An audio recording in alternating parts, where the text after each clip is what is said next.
Welcome. You're listening to the best of investing on Talk 910. This is the show where we present valuable information about real estate, the financial markets, and other economic business of the day. And for those of you listening for the first time, because we do have a lot of new listeners, imagine a few people sitting around a bar having drinks without the drinks, talking business with you, the audience listening in.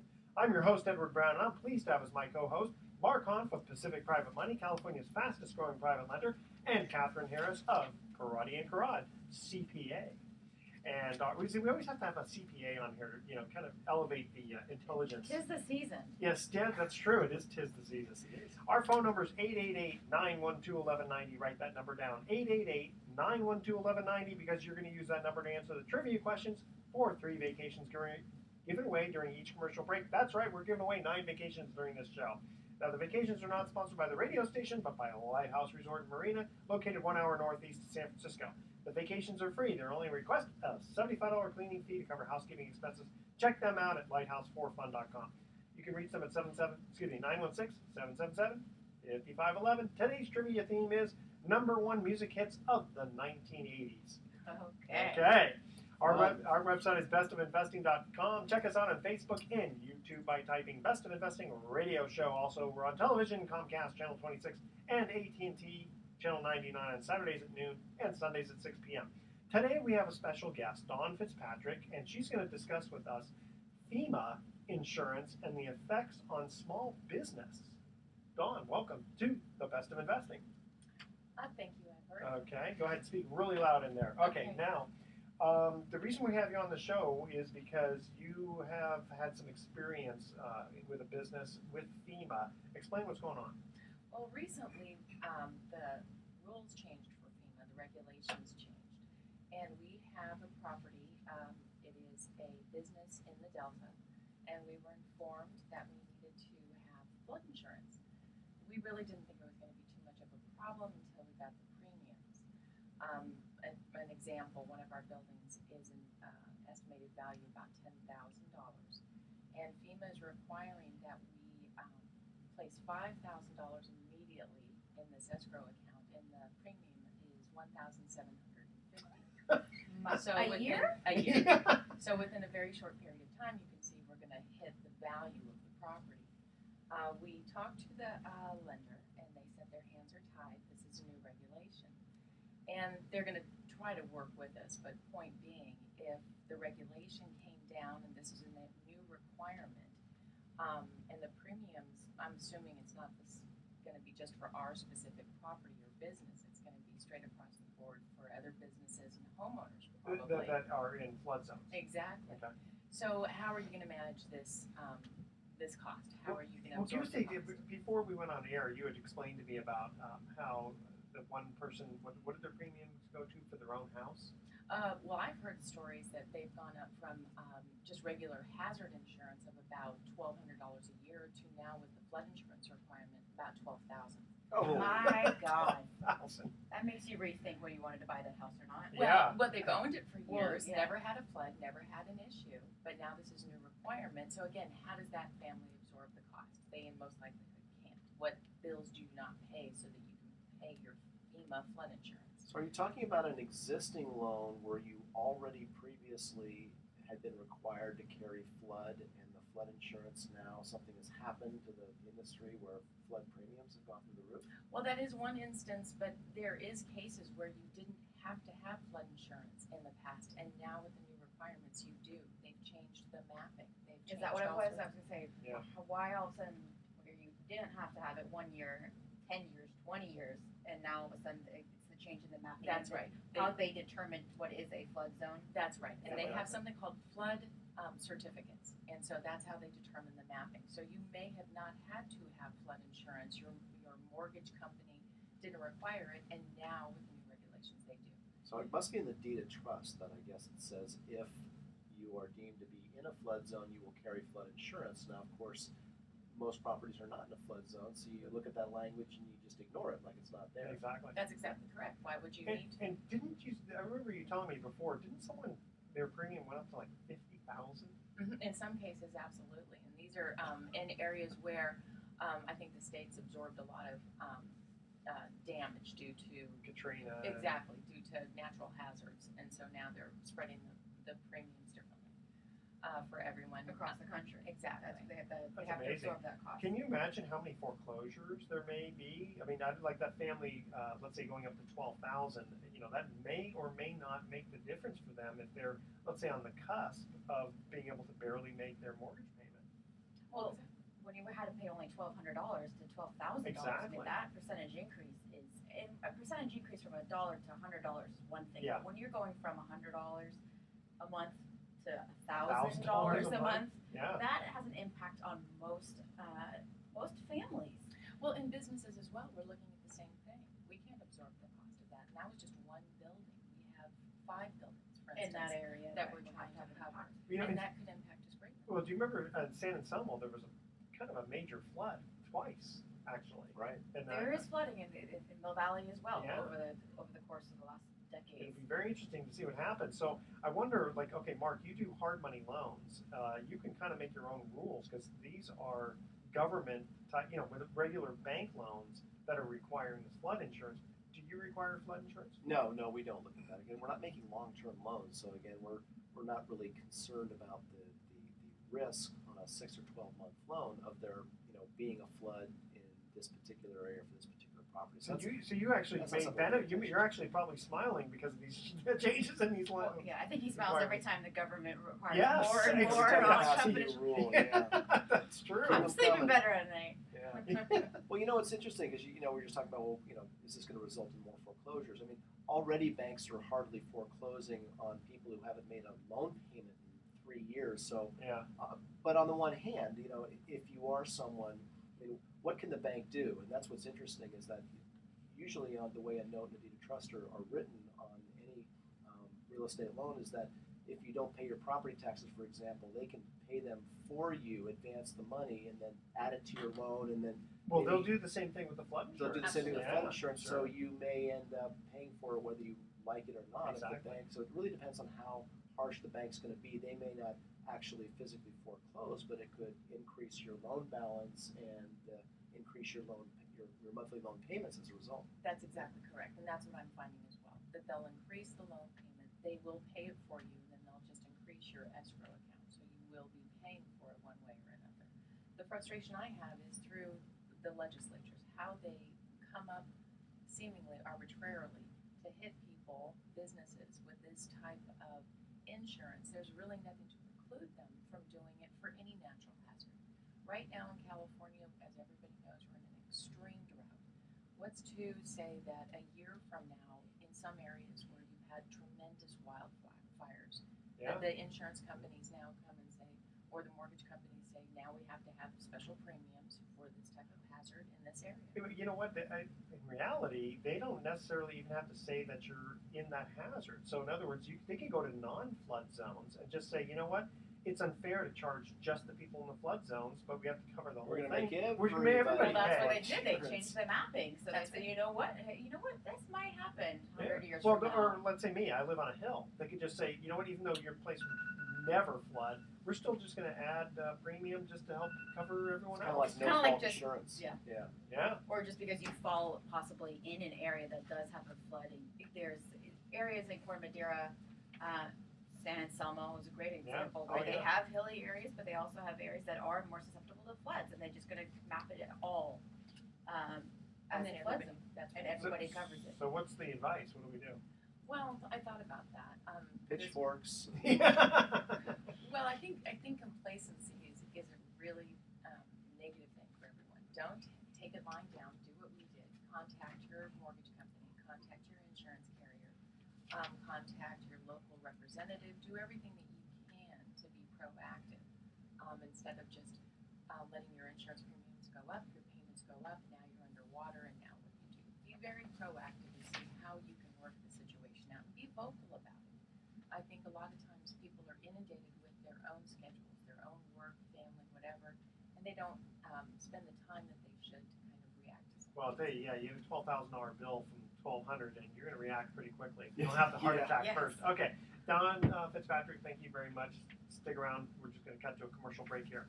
Okay, first commercial break. First trivia question. Again, the theme is music #1 hits of the 1980s. Arthur's theme, "The Best That You Can Do." Who sang it? The first 3 callers with the correct answer. Can you hum a few bars? Yes. The best that you can do is Nope. fall in love. Okay. Oh, now I remember that. You remember song. that? Yeah. Okay. Now Dudley I Moore. Ah. Okay, the first 3 callers with the correct answer win a free 3-day, 2-night stay at the Lighthouse Resort. Their website is lighthouse4fun.com. Call 888-912-1190. That's 888-912-1190 to answer this question. Arthur's theme, The Best That You Can Do. Who sang it? 888-912-1190. Make sure to include your name and your email address. Speak slowly. Spell out your email 1 letter at a time. Don't touch that dial. The Best of Investing. We'll be right back. All right, Dawn, thank you very much. You're excused. Okay. You don't want to stay for the rest? We have an email question for her. Yeah. How do I get a hold of you if I have flood insurance questions? Yeah, that's, really? that's your email question. Thank you. And I didn't read very good articles. That we turn the mortgage rules on as a positive note. It's true. We can't do anything. This is a joke. I'm looking at this. This just gets me so steamed. Really, new mortgage rules aim to clarify and simplify. Are you nuts? Yeah. That is like, who wrote that? I'm gonna just flame them Herb. totally. Herb Weisbaum. There you go. You can say that. Well, that's what I wanted to ask is CNBC. how is it starting to come out? It Because seems so obvious. You shouldn't qualify for a mortgage unless you can afford it. Well, these guys who are writing this stuff don't know what they're talking about because that's not what they did. They passed all of these incredibly nasty regulations that have, in fact, effective now this year. Supposedly, I can't make bridge loans anymore. You mean the ones you're to homeowners? Yeah, You just did for the 1-year deal? Yep. I'm supposedly I can't make bridge loans anymore because. I love how it's like supposedly like, oh, I just found out, and it's been like they don't communicate it well in advance at all. Well, it's the unintended consequence. They didn't intend to eliminate that bridge loan exemption, but it was eliminated because they said, because of the way they wrote that. Well, now consumer loans now all fall under Section 35. In other words, I can't legally charge the interest rate that I've been charging on any consumer loan, which by definition now includes the bridge loans. In other words, there's no longer these carve-outs. So now I've talked with Jurassic. I said that's absolute nonsense. The real people are coming to me with a real situation where the only way they can be saved is to check the box that says I'm not going to live there. Yeah, it's just silly. It's just you're forcing these people to become liars so that I can do these loans for them. It's just dumb. Anyway, it's going to be Keep that heat in there because that's where I'm kind of like. It's going to be a big topic for discussion in a couple of weeks when I go to the next. We have quarterly lender conferences coming up. And and I was going to also we'll talk a little bit. I went to a real estate meeting last Thursday night, and Sean O'Toole, who's been a guest on the show previously, was speaking about his predictions for 2014 and what happened in 2013. Some good stuff. So what do you want to lead in? We can leave with this because and then we can just talk about because mine is more. I love the intent. The intent of the government is wonderful. Oh, I know. I'm from the government. I'm here to save the day. Here to help you. And You know then what you Reagan can go said? into That's the That's what We're Reagan not said. even- The scariest words you'll ever hear. I'm from the government. We're here to help. Yeah. Reagan said that. Yeah. Yeah. This is acting ability coming out. You guys ready? Yep. Okay. Here we go. Welcome back to The Best of Investing. I'm Edward Brown, your host, along with Mark Hahn, president of Pacific Private Money, and Kathryn Harris, CPA of Parati & Karad. When we cut to the first commercial break, we asked this trivia question. Again, the theme is #1 hits of the 1980s. Arthur's theme, The Best That You Can Do. Who sang it? Do you know? No clue. No clue. Okay. It's those 2 young kids who were wearing their pants on backwards, crisscross. Crisscross, no, but you're close. Christopher Cross. The other Very crisscross. good. Very good. Okay. I think they were 1990s. Crisscross. Were they? Oh, yeah, Jump, that's true. jump. Hey, wear those things I'm gonna bring backwards. you Hit some wonder again. overalls back. Those guys wearing it backwards. They didn't know if they were coming or going. Oh, but tell you what, before we get into your interesting Sure. article there, next week we do have another special trivia contest where the winner is going to win a 2-night stay at the Hyatt Palm Springs. So, centered in the heart of downtown Palm Springs, the Hyatt Palm Springs sits in the crossroads of one of the most memorable vacation destinations in Southern California. The hotel offers stunning views of the San Jacinto Mountains, and it's got hiking trails and VIP suites and poolside cabana suites. Features 197 spacious suites,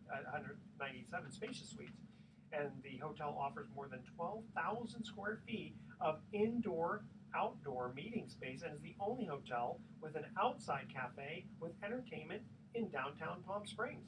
They have complimentary shuttle to and from the airport throughout downtown, including the convention center.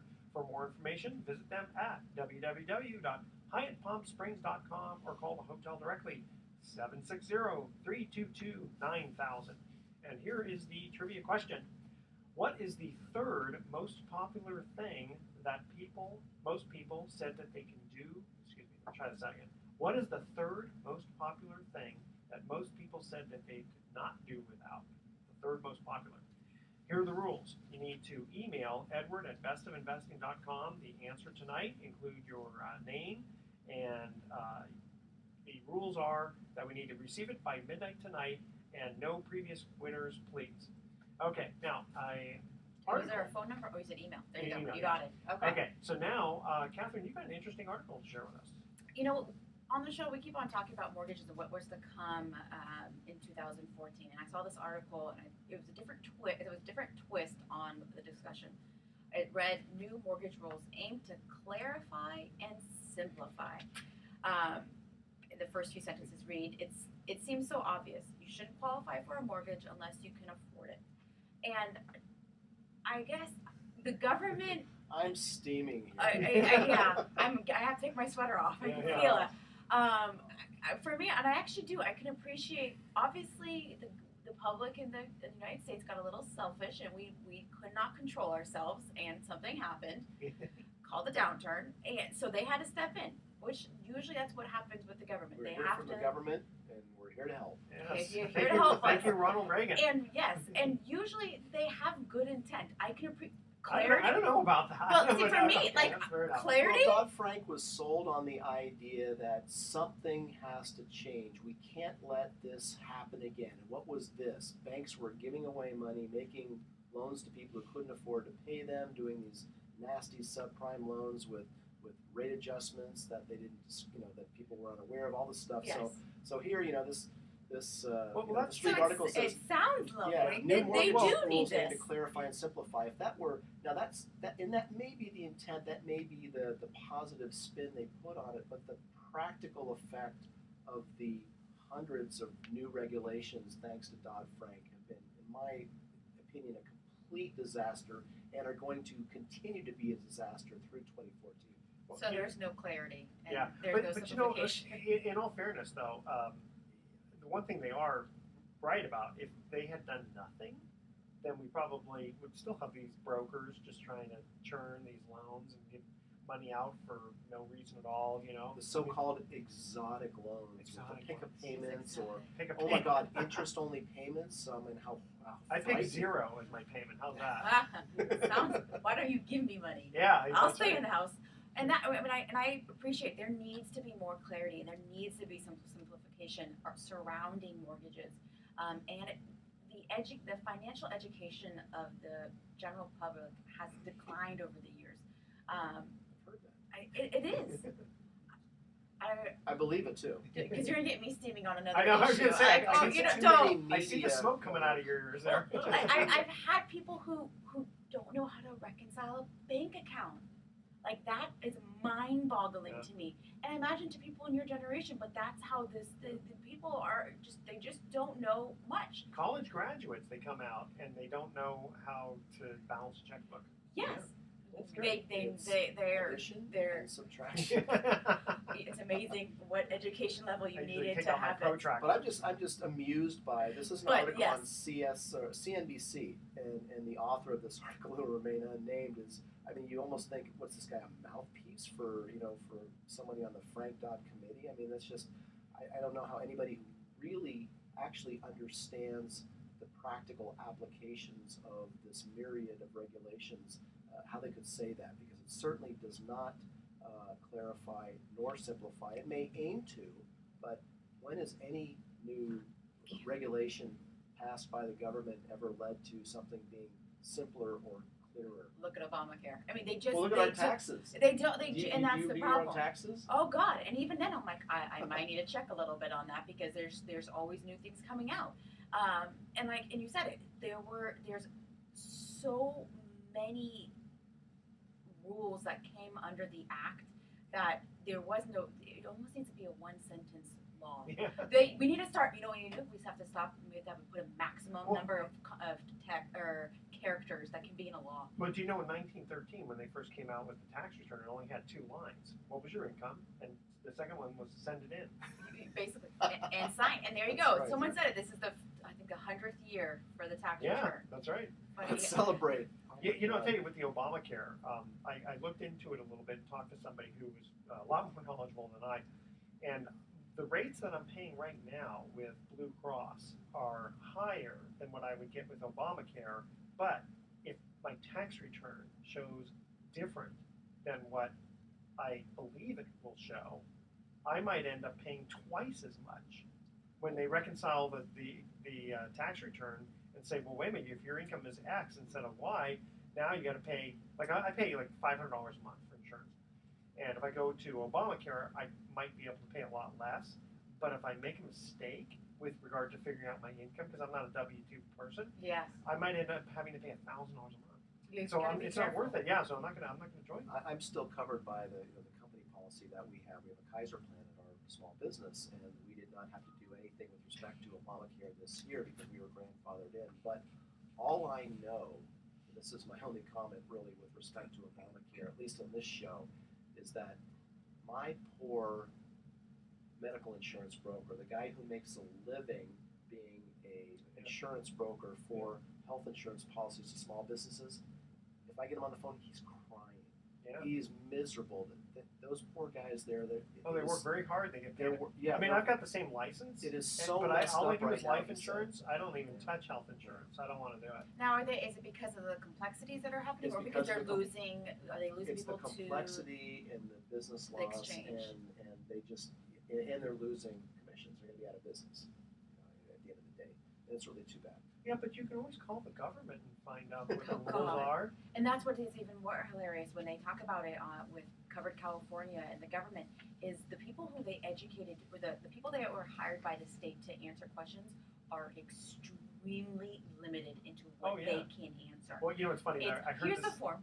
I was listening to Armstrong and Getty, I think it was a couple of weeks ago, and they said there was a poll that said, you know, how many people are for Obamacare, and it was like 30%, and then they said, okay, but how many people are for the Affordable Care Act, and it was like 70% said yes. Didn't realize it's the same thing. Okay. Which again speaks to the education And- level exactly. of the public. You gotta Makes you wanna educate. hang your head and cry. You got to educate the public. Okay, we're going to cut to our second commercial break trivia question. Here it is. Again, the theme is #1 hits of the 1980s. Who sang Mickey? Oh, Mickey, you're so fine. You're so fine. You blow my mind. Hey, Mickey. Now I'm not going to get that Mickey. song out of my head. And that song Thanks, was Edward. Yeah, you're very welcome. That was in 1982 and recorded on an MTV Is it video. an 8-track? Yeah, an 8-track. There you go. Showing the MTV video shows her as a cheerleader. So you know it's a woman. First 3 callers with the correct answer win a free 3-day, 2-night stay at the Lighthouse Resort. Their website is lighthouseforfun.com. By the way, I like 8-tracks. Yeah. They don't work anymore, but I like them. So goes the tape player. I know. That's true. I was VHS. just at my mom's house looking at at her machine, and she had a thing there for both. Oh. Yeah. Call 888-912-1190. That's 888-912-1190. Answer this question. Who sang Mickey in 1982 and recorded an MTV video showing her as a cheerleader? One more time. 888-912-1190. Make sure to include your name and your email address. Speak slowly. Spell out your email one letter at a time. Don't touch that dial. When we come back, the best of investing. We'll get into some very interesting emails with our other hosts here. Okay. See, I don't know names. I don't even know the names of people who sing songs today. Oh, I know that Well, song. you and were I can even tell you were born But I when know that MTV song. Yeah, that's first kinda launched back No. in the early '80s. But I know that song, and I actually even know the video. I could tell you. See? The, Oh, you I know. knew that Yeah. it was, but I can't tell you the song. Okay.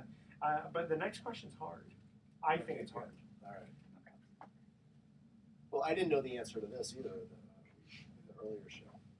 There you go. Nobody gets Tell me, it. maybe, say something about it being a spice. Spice. Like The Spice Is it Girls. Spice Girl? No, yeah, say is it one of the Spice Girls? I'll say you're right, Tony Basil. And he's really in the wrong decade. Yeah, that's true. Didn't they just get back together for something? Yeah, my 18-year-old grew up loving the Spice Girls movie, which we have on DVD. Oh, they did make them? Of course they made a movie. That's what they do, you know. It's they were a complete, you know, I shouldn't say fabrication, but you know, somebody just said, hey, I'm going to make an all-girl band and promote the heck out of them. Oh, yeah. And went out and hired the girls. And, New Kids on the Block. Remember those guys? Yeah. well, you know, One Direction. Simon Cowell just decided I'm going to go make a boy band, so he just went out and had a whole bunch of auditions. I like that song they do. Well, they're one of the. They're I they're do. successful. The girls love them. I do. Yeah. That's what Spice Girls love them. You don't know you're beautiful.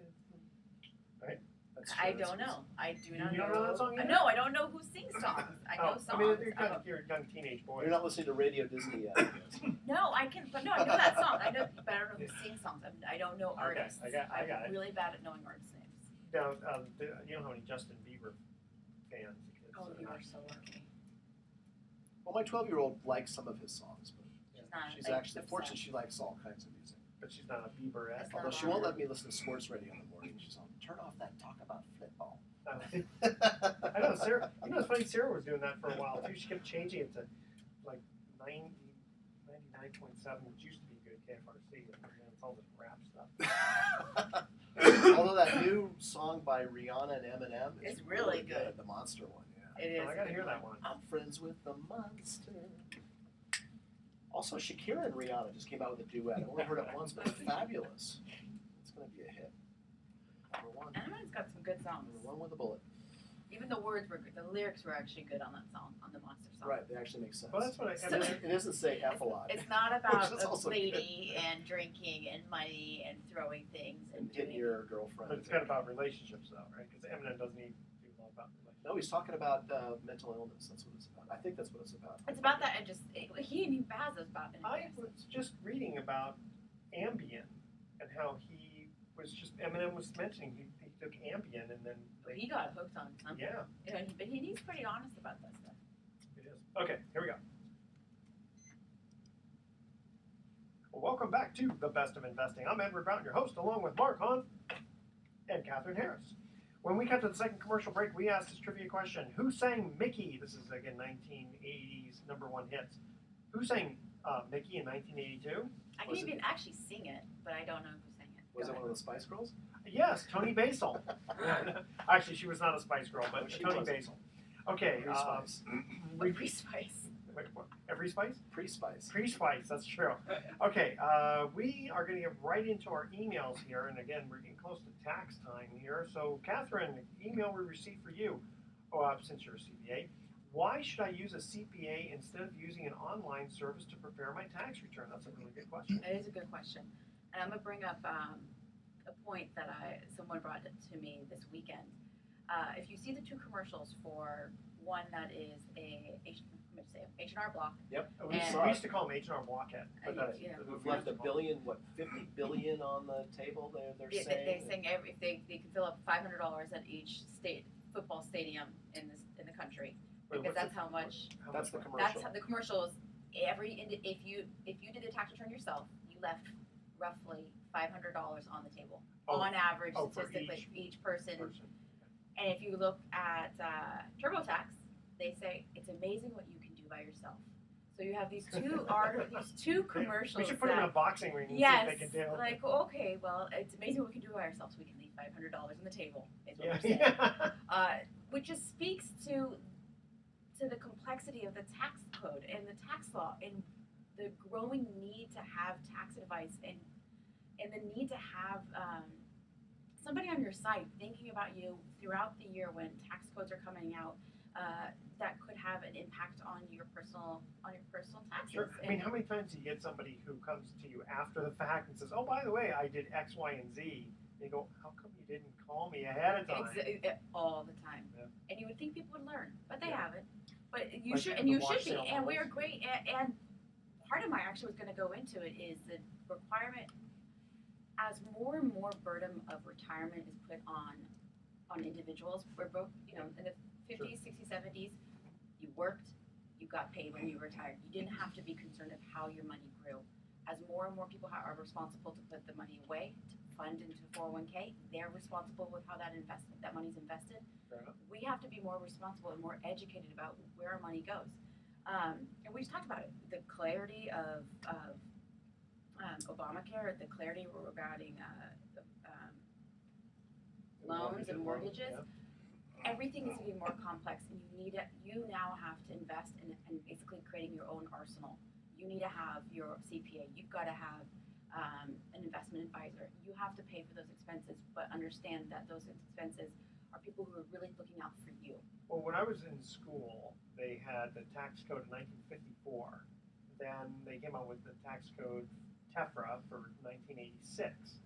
What are they working on now? It's an ongoing, every day there's something changing. They don't need to have a major anagram for it. No, exactly. Is it still the 1986 code, or do they make it something else? I mean, it doesn't matter. Every year it changes, so I imagine they keep, and it never gets in anything government. They never take things away. Everything is added on. There's more information. They always talk about maybe having this flat tax or a simple tax or some type of, and never. No, and then sometimes some stuff expires, but then they say, well, but we retroactively reactivated it. Well, especially for 2014, and that's maybe fine. 2013, you don't want to think about it, and it's all happy, you're good for it, fine. But 2014 is a lot of things right now that have expired that are set to expire in 2014. So when you come here a year from now, educators aren't going to get their education deduction. I mean, I'm presuming that, let's say, a student who makes a little bit of money, probably could do his or her tax return himself. But at what threshold do you find it's really important to really get a CPA to do this? I really recommend it when you have you have a small business. If you have and you own a home. If you really don't understand it and you really want someone to walk you through it and be there for you, I've had people who literally just have a W-2. And that's all they want me to explain everything to them. Well, there's certain things like with the home, they might have done some improvements where they get credits and they didn't realize it. Exactly. Yeah. So generally speaking, once you get to having a home and you have some investments or you have a small business, it's suggested, I would advise that you have a CPA and use them as a tool. You call them throughout the year before you make decisions, because oftentimes I had somebody call today. Oh, I can take this as a deduction. Should I pay it today? I was like, yes, you could have taken it as a deduction if you paid it last month. Yeah. So let's start planning for next year. So you can think ahead, but generally speaking, it's when you start to have your own home, you've got a couple W-2s, you own your own business, and you've got some investments. How much of your business is refiling a prior year's tax return to go get a deduction that they didn't get? You mean an amended return? Amended return. So oddly enough, not so substantial, because usually what we're getting are clients who already have CPAs. It's not often that we're getting somebody who doesn't previously have had a CPA. But sometimes you'll find the old CPA didn't really know what they were talking about. Oh yes, which scares me. And I imagine you guys have that in your own industries. It's amazing what some people, which is kind of my other question, or my talking point for the day. Your soapbox. My soapbox is this arsenal of professionals that you should have, but also asking questions in their disclosures. Is make sure you know how they get paid. And that's something I think about Mark is he's upfront about how and that's important. Yeah. If you don't understand how somebody gets paid, if you don't understand how they make money, you make money, they make money, ask questions. One, we get excited because then we just get to talk about our business, which is we enjoy talking about. But I want people to understand their taxes. I want them to understand why they didn't get much of a refund, or you need to plan and let's try to get some of these deductions in earlier next year. I presume you don't charge based on the refund. No, I don't. Boy, wouldn't that be great? Yeah. That depends. Or not. Yeah, if you owe. How do people get a hold of you if they have CPA questions? Sure, I can be reached at 415-461-8500, and just call for me, Kathryn Harris, and I can answer any questions. I'd be happy to set up a meeting. We go over tax returns, basically a consultation that can go for as long as you want, and there we go. You too need a cute CPA. Yes. You can only see what I look like. That is not appropriate. Well, you cut your hair, but it's I still did cut cute. my hair. It's still No, cute. she's definitely cute. I am. Cutest CPA you'll ever hire. She's definitely the cutest of the three of us here. A No, I'm younger just kidding. looking Hillary Clinton. Yeah, No, no. You're a lot better looking than I Hillary can't believe Clinton. someone actually said that to you based on your haircut. Yes. It's just rude. It doesn't even look like Hillary Clinton's though. You're, That's you're younger than her daughter, than Chelsea. But see, that's good because then she's not an old fogey. She's somebody who's right there in the trenches, up to date with the code. You want to call Kathryn Harris one more time at where? 415-461-8500. Okay. We're going to cut to a quick commercial break. When we come back, we have an interesting question here for Mark about interest rates rising and how that could affect borrowers. Here is our third and final commercial break trivia question. Again, the theme is number one hits of the 1980s. What was the rest of Prince's band's name? So remember Prince? He changed his name to some kind of a symbol. Thank you. And then I think he changed it back. But I didn't know this. I thought it was just Prince. But there was actually Prince, and then there's the rest of his band name. The first three callers with the correct answer won a free 3-day, 2-night stay at the Lighthouse Resort. Again, their website is lighthouse4fun.com. Check them out. Call 888-912-1190. That's 888-912-1190 to answer this question. What was the rest of Prince's band's name? Make sure to include your name and your email address. Speak slowly, spell out your email one letter at a time. Don't touch that dial. The best of investing. We'll be right back.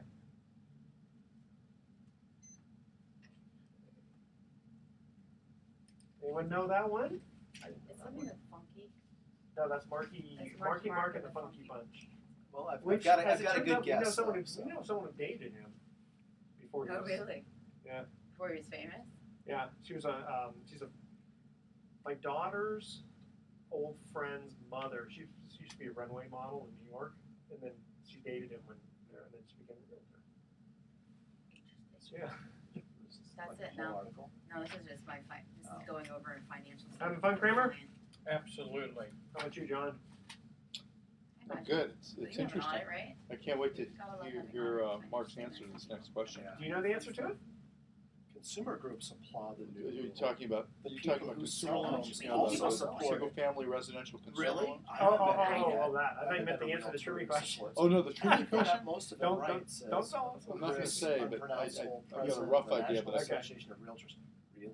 I Really? left my I put NRA my said iPhone in the car. Ah, That's Um, NAR, yeah, that's just NRA. Those are the guys with the guns. NAR, sorry. Thank you. You know what, I'm like, that doesn't sound right. Because we do MAR. That's right. NAR. NAR. do you know that the NRA snuck in a few years ago? You know, the credit card bill that you read. Actually, I thought that was a good legislation from the government. Where From NRA. well, no, what happened was credit cards. You know, if you had a bunch of different credit cards, different interest rates and stuff. When you made a payment, they applied it to the lowest interest rate first. And that's sneaky. And so what the government said, no, you have to apply to the highest interest rate. But the NRA snuck in there that you can go on the same bill. They snuck it in that you can go into a federal park with a loaded weapon.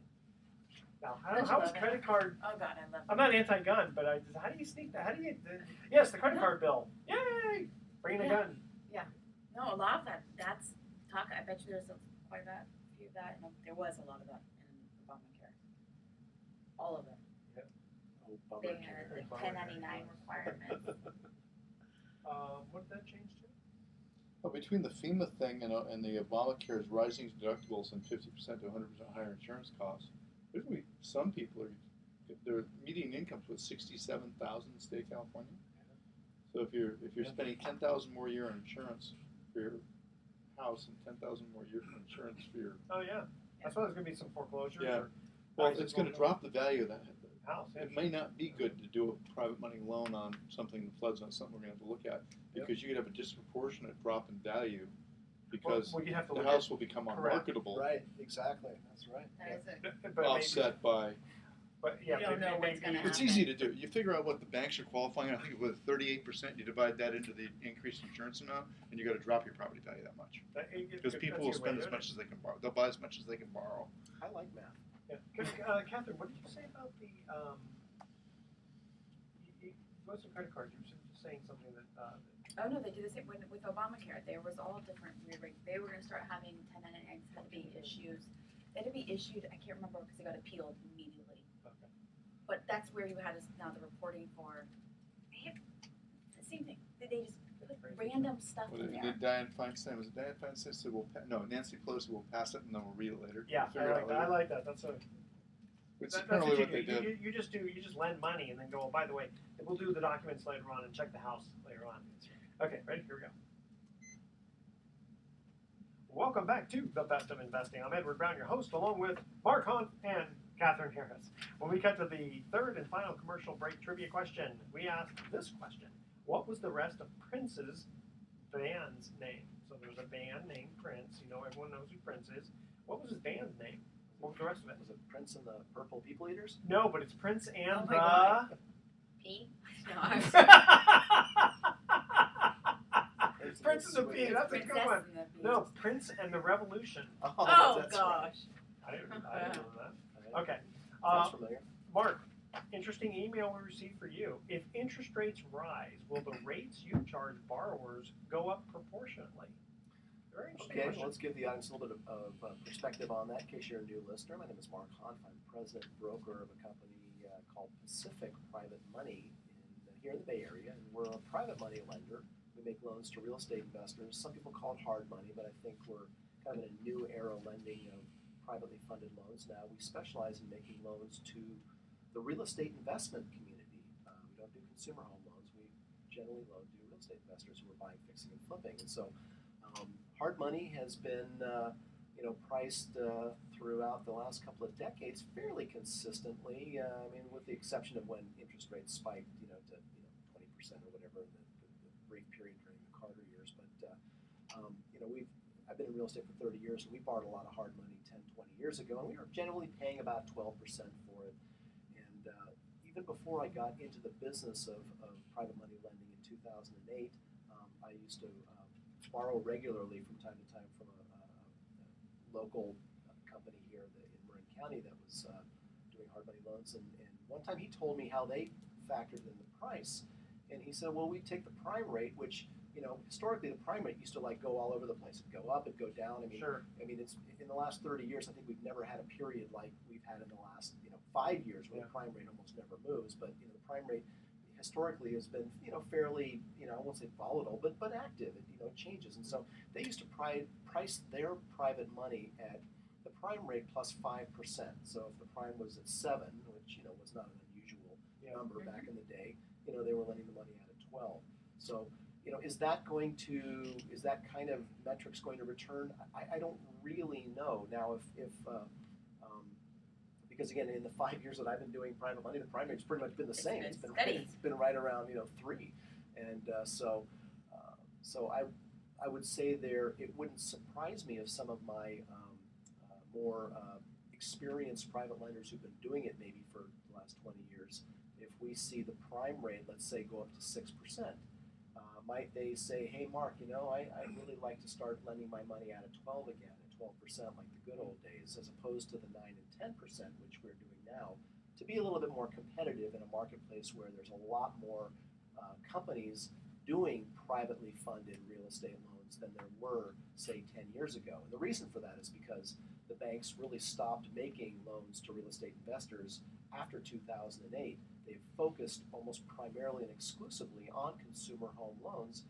making those, 3, 3.5, 4, 4.5. Now it's 4.75% consumer home loans. So the private money lending industry is really a kind of a different industry. It's almost a new industry that's evolved over the last 5 years in response to the void that the banks left in the credit markets when they left in 2008. So will rates rise privately? Private money rates rise in response to a rising prime rate? I would say it's very likely, but let's look at what's likely to happen in 2014. I tend to like to maintain a relatively short-term outlook.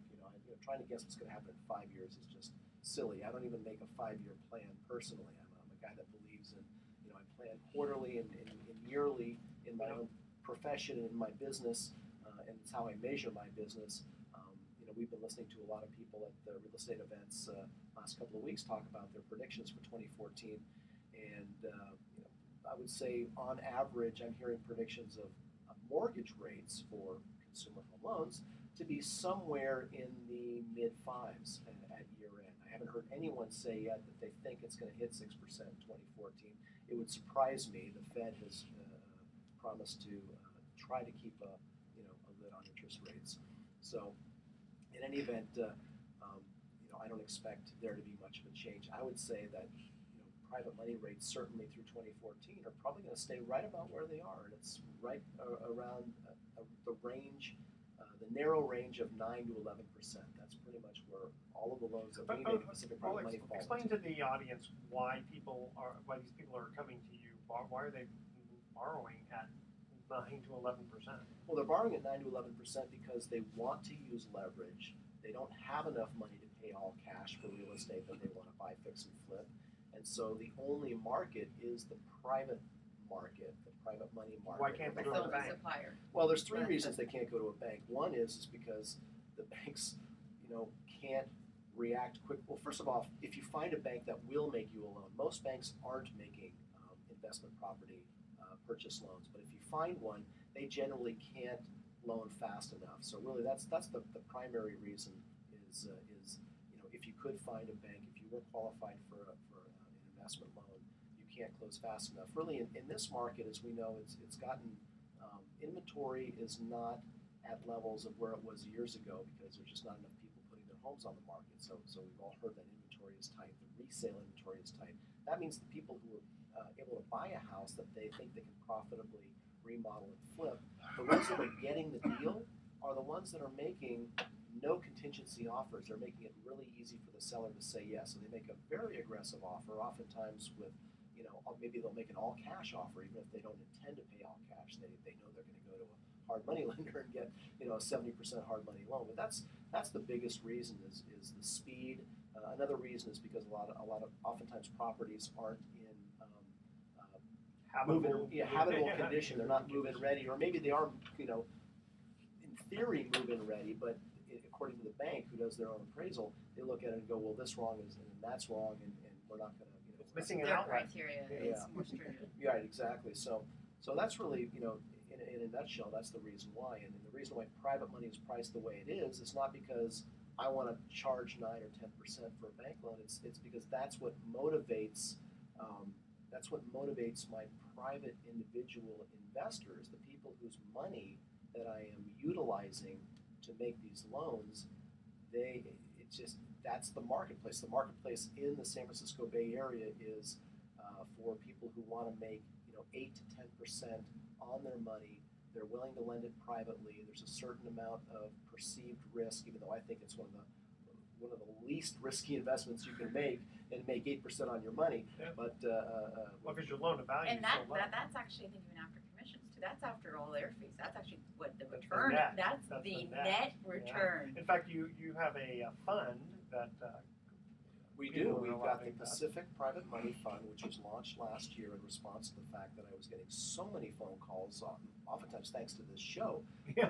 People were calling and saying, how do I earn 8% or more on my money? And so I could only place so many individuals into individual notes, and it got to a point where I was getting so many calls and so much interest in these mortgage secured investments that we created a mortgage pool fund called the Pacific Private Money Fund. And last year it paid, the average payout was just under 8.6%, secured by real estate. It's, I guess one way to look at it is it's much like a mutual fund of real estate secured loans. It operates very similar to a mutual fund, with a few exceptions, noteworthy exceptions, but we've got very well secured. Our average loan to value for all the loans in the fund right now, as we are on the show, is 61%. So it's very well secured. It's very conservative. Yeah. Yet even though it's got it's got the safety and security features of the fact that it's all backed by mortgages.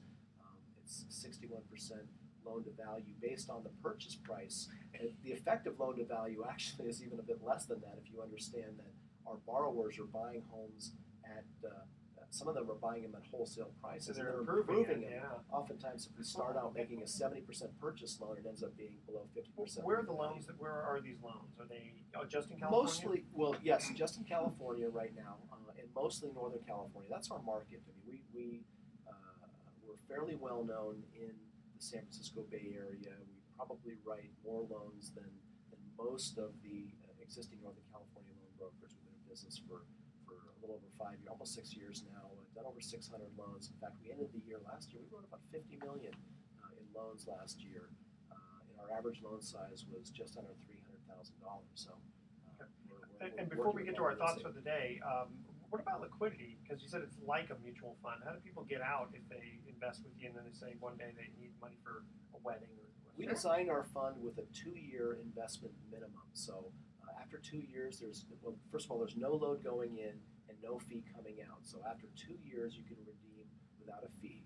But if you have to have your money within those 2 years, there's a modest prepayment penalty. You still will have made a nice tidy yield during that period of time. Let's say you kept it in a year. But we're trying to discourage people from treating it like a money market account because we have a real business and we're making real loans with that money.